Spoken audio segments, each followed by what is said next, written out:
Bienvenue sur Info Live TV, mardi 1er janvier 2008, Ephraim Mellet pour un flash d'information.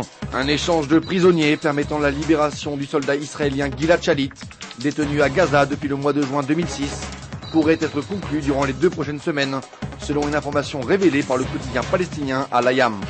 Israël s'engagerait dans un premier temps à libérer 350 prisonniers palestiniens. Dans un deuxième temps, le Hamas libérerait Gilad Shalit, et enfin Israël libérerait 100 prisonniers palestiniens supplémentaires. Le Shin Bet, les services de renseignement israéliens, estiment que 80 tonnes d'explosifs ont été passées en contrebande vers la bande de Gaza depuis la prise du pouvoir du Hamas au mois de juin dernier, et estiment d'autre part à 10 millions de dollars par an l'aide financière fournie au groupe terroriste palestinien par le Hezbollah.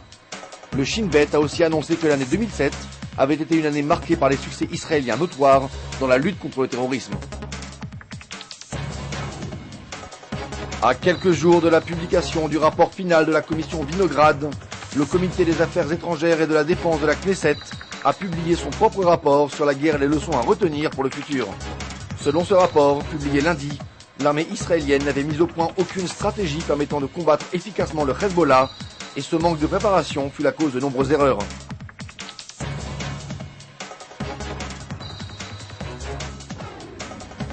Les célébrations commémorant lundi soir le 43e anniversaire depuis la création du Fatah en 1964 ont dégénéré en de violents affrontements dans la ville de Khan Younes, dans le sud de la bande de Gaza.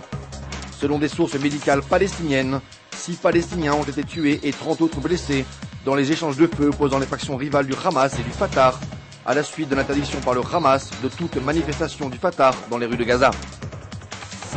Le ministre égyptien des Affaires étrangères a mis en garde Israël en déclarant que l'Égypte pourrait user de son influence diplomatique contre Israël, qu'il a accusé de tout faire pour tenter de mettre à mal les relations entre l'Égypte et les États-Unis. Les relations israélo-égyptiennes s'étaient récemment tendues à la suite de la diffusion par Israël d'un enregistrement vidéo montrant des policiers égyptiens aidant les terroristes du Hamas à introduire illégalement des armes dans la bande de Gaza. Merci de nous avoir suivis sur Info Live TV. Très bonne année et très bonne journée à tous. Découvrez en avant-première le nouveau service d'InfoLive TV. Recevez gratuitement chaque jour, en vidéo, les informations d'Israël et du Proche-Orient sur votre mobile.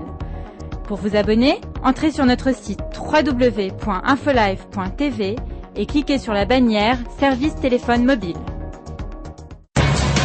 Aujourd'hui, le monde entier parle d'Israël. Mais qui parle d'Israël au monde entier, en temps réel, en 4 langues et en direct de Jérusalem? Infolive.tv, la première chaîne de télévision internationale israélienne. 24 heures sur 24, 7 jours sur 7, suivez de l'intérieur l'actualité d'Israël et du Moyen-Orient. Des reportages, des interviews, un grand journal et des flash infos en images dès que l'actualité l'exige. Infolive.tv, votre regard direct et vrai sur l'actualité d'Israël. Retrouvez InfoLive sur internet www.infolive.tv.